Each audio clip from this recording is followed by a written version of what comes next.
O Plano Nacional de Educação para os próximos anos está em ampla discussão em toda a sociedade. Esta semana, a Câmara aprovou o último relatório, que será encaminhado agora para o Senado Federal. Mas qual a importância desse plano para o futuro do país? Para falar sobre esse tema, convidamos a professora doutora Márcia Gugel, diretora do Centro de Educação da UFRN, e José Rebouças, dirigente do Sinteste-RN. Olá, professora Rebouças, tudo bem? Olá, tudo bem.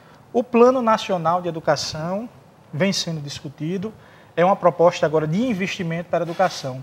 Mas para se chegar no PNE, no passado, talvez a educação não tenha sido vista como um investimento, então um gasto.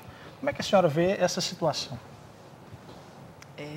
Todo o processo de organização da própria sociedade e dos educadores nesse contexto, né, ele emergiu justamente da perspectiva de retomar o debate nacional, o debate com a sociedade, o debate com as instituições representativas de todos os setores interessados na melhoria da qualidade e no avanço, né, das políticas educacionais para fazer frente às desigualdades históricas que marcam profundamente o cenário da educação nacional. A senhora acha que até a elaboração, digamos, chegar à ideia do PNE, houve realmente um investimento na educação, ainda faltou muito para que a gente pudesse avançar? Houve. Se nós considerarmos essa última década, né, chamada década da educação, né, ela trouxe assim avanços em relação a muitos índices que hoje estão sendo publicados em estudos, os próprios índices oficiais do INEP, dos organismos nacionais e internacionais. A gente considera que houve um avanço em relação às taxas de acesso à educação, a diminuição dos índices de analfabetismo e alguns outros índices importantíssimos, né? A ampliação do acesso ao ensino superior, mas mesmo com esse avanço, ainda é extremamente grave a situação da educação nacional. Nós temos ainda 14 milhões de analfabetos nesse país, nós temos uma desigualdade enorme em relação ao acesso e à permanência e ao sucesso do aluno, a garantia das aprendizagens desses alunos, a própria universalização, a necessidade de atendimento nas creches e na educação infantil, né? O acesso à educação superior, nós temos apenas 16% dos jovens, 84% da população em idade de ingresso na universidade está fora dessa universidade.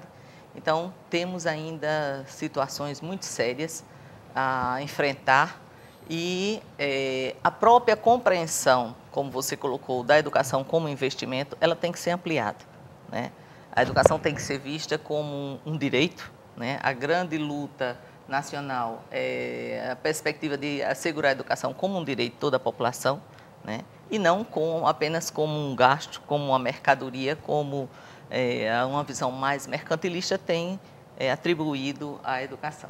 José Rebouças, você que é dirigente sindical e já milita há muito tempo nesse trabalho sindical, você vê que o sindicato, que historicamente houve algumas greves, né, e muitas greves vêm se colocando, até não só pela questão salarial e também pelo investimento na educação. O projeto que está sendo elaborado vê esse investimento, mas nas últimas décadas houve os investimentos, mas não tanto aquele que poderia chegar a ser o ideal. Sim, a educação brasileira ela vive uma crise histórica, uma crise secular. São gerações que pagaram por essa crise e esta geração também está pagando por uma educação que não tem investimentos, né? Alunos que esperam chegar às 9h30 para ter a sua primeira alimentação e a merenda escolar, uma merenda às vezes não adequada. São professores insatisfeitos com seus salários, escolas sucateadas, alunos da zona rural que viajam horas para chegar ao seu local de estudo, as dificuldades com os transportes, a falta de valorização dos profissionais em educação. Esse conjunto de elementos básicos que fizeram com que a educação brasileira chegasse ao patamar que chegou, de má qualidade, principalmente da escola pública, tendo em vista que a escola privada também vai no mesmo ritmo, não atende. Isso fez com que a sociedade civil, os trabalhadores na forma geral, principalmente os trabalhadores em educação, se juntassem aos demais organismos e clamassem por uma legislação que somente em 96 chegou a LDB, que também não conseguiu tirar a educação da crise, como o Plano Nacional da Educação, que é uma luta dessa sociedade civil, dos trabalhadores em educação, dos estudantes, e que agora começa a apontar, a vislumbrar horizontes para que avancemos durante 10 anos, né, até 2023, já que em 2011 nós já perdemos, estava previsto o plano para começar em 2011, não começou. Agora em 2012, o pequeno avanço que houve foi essa votação na comissão especial da Câmara dos Deputados, apontando para 2023 a possibilidade desses 10% do produto interno bruto virem para a educação. Então, nós estamos com muita expectativa. E o sindicalismo na área da educação tem lutado muito por isso. Bom, no próximo bloco a gente continua discutindo o Plano Nacional da Educação com a pergunta dos nossos telespectadores. Vamos nos aprofundar um pouquinho mais sobre o que é o PNE. Nós voltamos em instantes.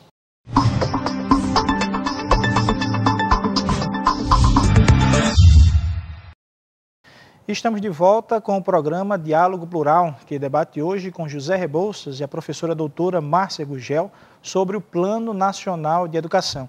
Temos aqui algumas perguntas dos nossos telespectadores, enviadas pelo Twitter e pelo nosso Facebook. Mas antes disso, vamos entrar no tema do Plano Nacional. Professora, que Plano Nacional de Educação é esse e o que ele vai, digamos assim, tentar fazer uma revolução na educação para tentar chegar, pelo menos, a uma qualidade melhor? O Plano Nacional da Educação é um documento que orienta a educação nacional e que estabelece metas, são 20 metas, né, estabelecidas para justamente retomar e orientar a educação, metas que vão desde a universalização do ensino, a erradicação do analfabetismo, o acesso à educação básica, a garantia da melhoria da qualidade, a modificação nos currículos, o acesso à educação infantil, o acesso à educação superior. Então, são metas que abrangem e a meta 20, que fecha o plano, que é a meta do financiamento da educação. Dentro de todas essas metas, existem objetivos a serem alcançados e um plano de ação para o desenvolvimento da educação nessa próxima década. Então, o plano vai orientar a educação nacional em suas metas, em seus objetivos, durante 10 anos. Né? Nós tivemos o último plano, muitas das metas do último plano, elas não foram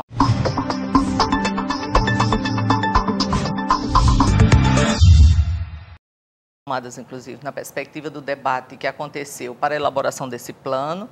Né? Foi um processo de elaboração que se desenvolveu a partir das conferências municipais, estaduais e a Conferência Nacional da Educação, a CONAE, né, que possibilitou a ampla participação de educadores, dos sindicatos, das organizações, da sociedade civil, das representações de pais, dos alunos, né, e das entidades representativas na elaboração e na discussão nacional sobre essas metas.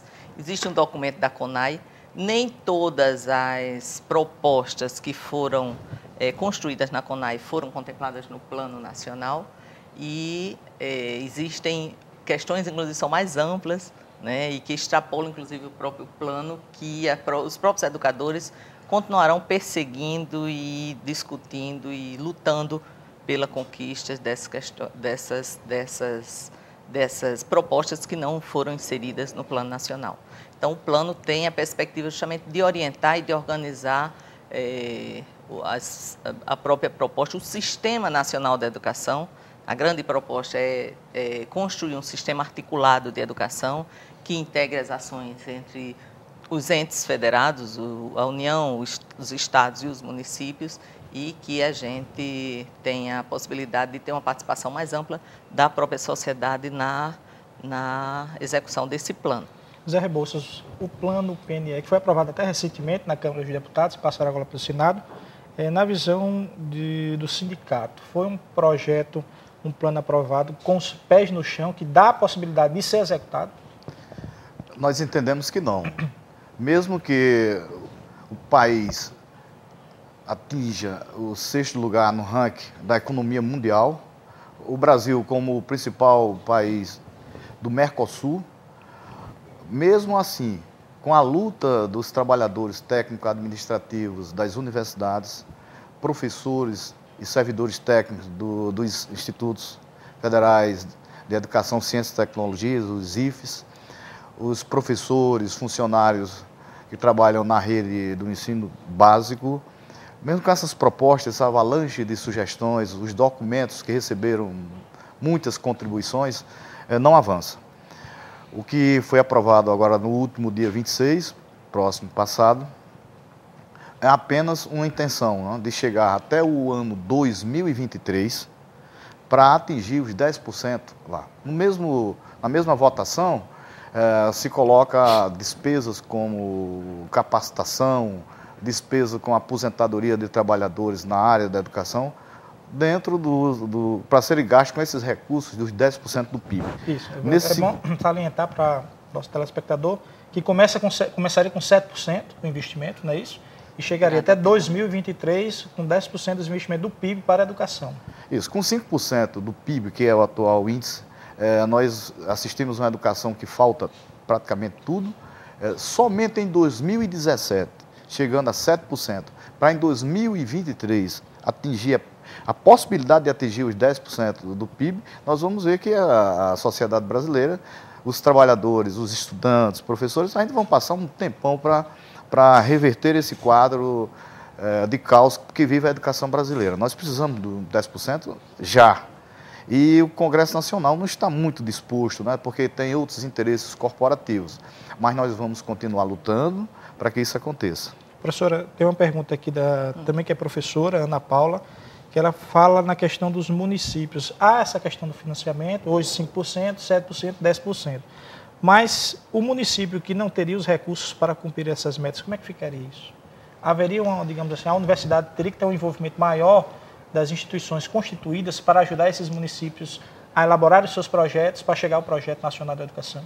Sim, com certeza. Não só a universidade, mas nós temos para a implementação dos planos e elaboração dos planos municipais e estaduais, a própria organização dos fóruns.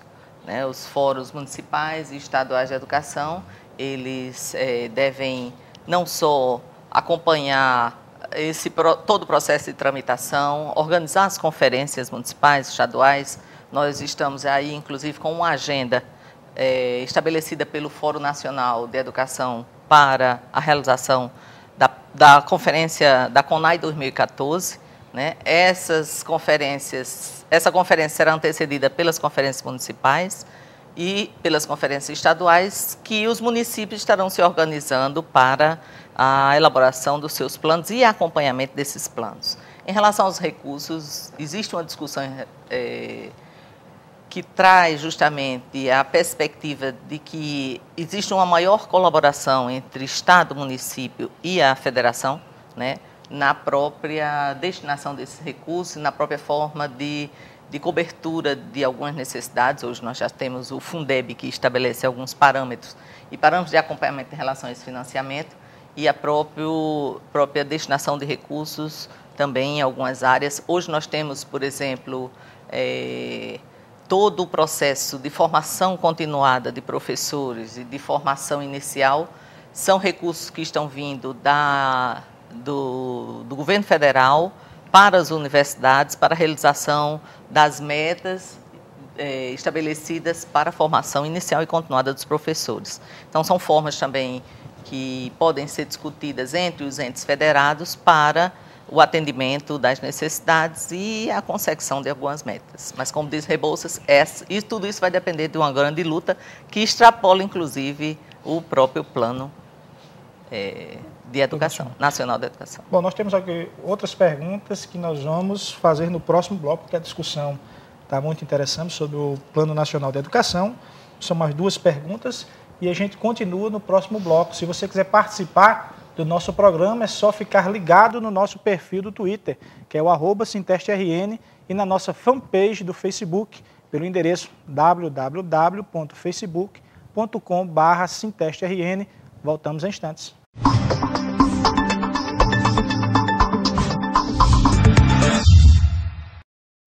O Diálogo Plural está de volta, debatendo hoje com a professora doutora Márcia Gugel e com José Rebouças sobre o Plano Nacional de Educação.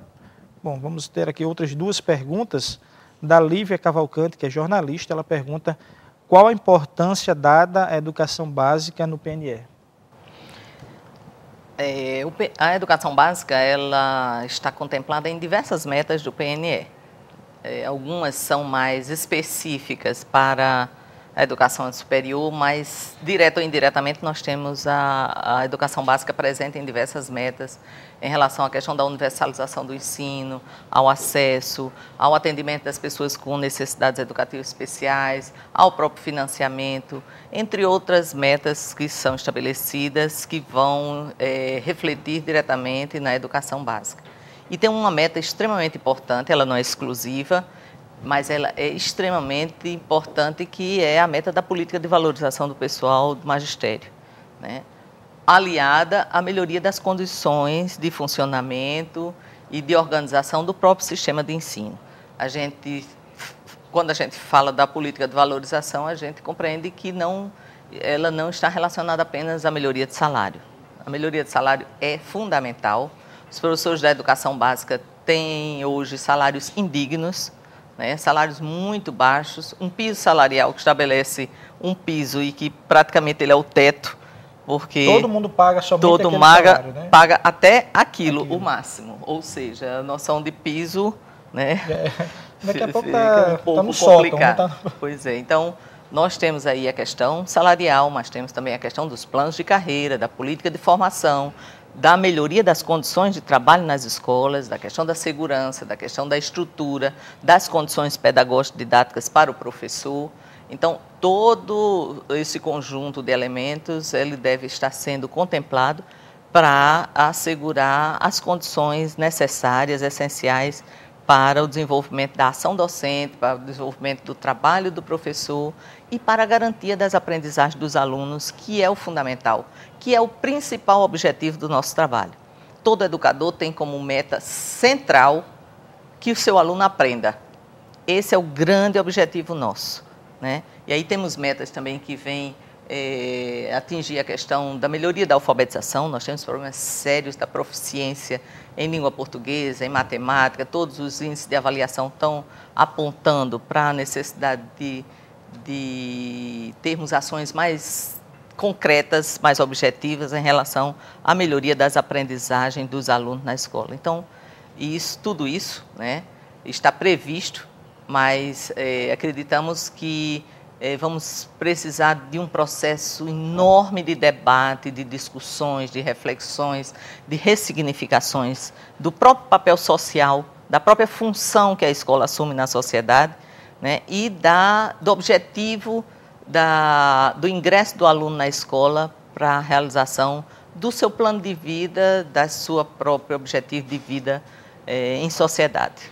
Rebouças, tem o José Silva, que é funcionário público, ele pergunta como é que a sociedade civil deve atuar frente à discussão do plano. Atuando na fiscalização, na pressão parlamentar. Isso foi feito agora, essa semana, no Congresso Nacional, onde os deputados votaram sob uma pressão das categorias desses profissionais na educação. Enfim, somente a sociedade civil organizada poderá fazer valer os seus interesses, as defesas que estão lá contidas nas metas do plano, e como também os trabalhadores organizados nas suas confederações. Por exemplo, a CNTE, que é a Confederação Nacional dos Trabalhadores em Educação, a própria Federação dos Técnicos e Professores das Universidades. Essas entidades, elas têm um papel fundamental na pressão, não só parlamentar, mas na fiscalização desse trabalho, para que ele avance, né? Nós temos pressa, a educação tem pressa. Professora, eu no bloco anterior fiz a pergunta ao Rebouças sobre se o Plano Nacional da Educação foi feito com o pé no chão. A senhora acha que realmente foi feito com o pé no chão, para que realmente tudo aquilo que foi colocado tenha pelo menos uma perspectiva de realização? Eu acredito muito nas utopias. Sabe? Eu acho que a gente tem que ter um pé no chão e a cabeça no ar. Nós temos que ter o pé no chão, na perspectiva de estabelecermos metas que elas tragam elementos do diagnóstico que a gente está tem em mãos para a definição dessa meta. Mas nós não podemos ficar, porque a gente discute muito a questão dos 10% da educação e com essa política nós estamos talvez pagando uma dívida, como o próprio Rebouças colocou, uma dívida histórica que nós temos com a sociedade em relação à própria desigualdade de acesso à população. Hoje nós temos, o Brasil é um dos países que tem um dos índices mais baixos de escolarização da sua população. Nós temos uma média da população, ela frequenta a escola em média 7 anos, certo? Assim, numa média nacional. E aí nós consideramos que temos uma grande dívida com essa sociedade em relação à melhoria da educação. E eu acho que pagar essa dívida é uma grande utopia, né? Mas pagar a dívida na perspectiva de ter esse diagnóstico que é fruto justamente dessa análise, dos dados que estão colocados hoje em relação à educação, sem perder de vista a possibilidade que se coloca de que a gente tenha uma educação que contribua, ela não vai transformar, mas contribua para uma sociedade mais digna, uma sociedade mais justa, uma sociedade em que essas desigualdades elas não sejam o parâmetro central para a definição das políticas e para o atendimento das necessidades dessa população. Rebouças, desculpe, professora, mas até para a senhora também. A gente fala na educação, num plano nacional de educação, mas se a gente for colocar para a sociedade, em falar em desenvolvimento, passa também até pela questão da economia. Com certeza. Um aluno pode ter um plano excelente de educação, mas se ele estiver passando fome em casa, esse plano talvez seja jogado completamente, não seja aproveitado como deveria. Então, deveria, junto com o Plano Nacional de Educação, ter todo um estudo e chegaria nesse estudo exatamente na questão econômica também da família, que é o importante, né? O aluno, dentro de casa, tendo as condições para que ele pudesse sair e vá estudar dignamente. Com certeza. Nós temos aí, toda a discussão hoje está colocada em relação ao ensino médio, ela traz a discussão em relação à profissionalização, né? A articular a formação do aluno na escola a uma formação para o trabalho também. Então, essa é uma discussão extremamente importante e atual, que ela não pode ser desconsiderada nesse processo. E nós temos aí, em relação à própria questão econômica, né, a perspectiva de que a gente tenha não só a discussão sobre os 10%, mas como esses recursos vão ser destinados, de onde é que eles vêm para o pagamento da própria parcela que corresponde à educação. Então, tem toda a discussão em relação ao pré-sal, a todas as fontes de financiamento desses recursos e a forma como eles vão ser distribuídos nessa que é fundamental. Não adianta só estabelecer os 10%, mas é fundamental também se articular um debate nacional sobre as fontes desse recurso e de onde é que eles estão vindo para assegurar a educação, a destinação dos 10%. Rebouças, nos municípios menores, nos mais pobres, digamos assim, você acha que há possibilidade de ter o programa, e a professora também poderia responder, ser aplicado também, chegar efetivamente nesse programa, naqueles municípios onde a necessidade de educação, de economia, de saúde é bem maior? Sim, desde que haja um projeto de gestão voltado aos interesses da população, no tocante não só à educação, mas à saúde.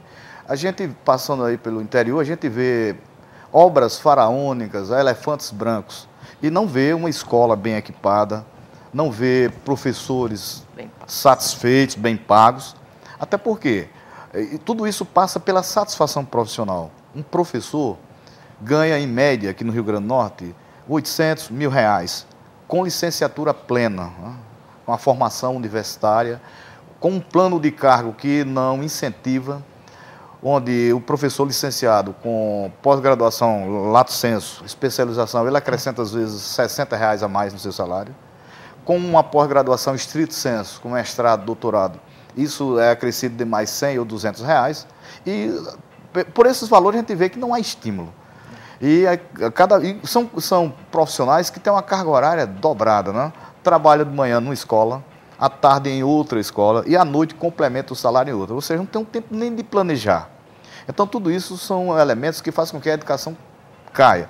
E os municípios, eles têm sim as condições de pagar o piso que a CNTE está reivindicando, que é de R$ 1.937. Professora, nós estamos encerrando em 30 segundinhos as considerações finais aqui do nosso programa. Eu quero, sim, agradeço a vocês a oportunidade, a possibilidade de nós estarmos nesse debate aqui com Rebouças e colocar da importância de toda essa discussão, mas considerar que nós tivemos uma pequeniníssima vitória e um avanço durante essa semana, mas precisamos continuar mobilizados, organizados, acompanhando o debate e trazendo a população para a discussão com a escola, né, em defesa de uma educação pública, gratuita e de qualidade para toda a população. 30 segundinhos, amigos. Agradecer ao Sinteste por debater um tema tão importante. Agradecer a professora Márcia, agradecer a você. Agradecemos a presença da professora doutora Márcia Gugel e do José Rebouças, dirigente do Sinteste. Se você quiser ficar mais informado sobre o diálogo plural, acompanhe as atualizações do nosso Twitter, o @SintesteRN, no nosso site, que é o www.sintesteRN.org.br, ou na nossa página do Facebook, que é o facebook.com/SintesteRN. Até a próxima sábado.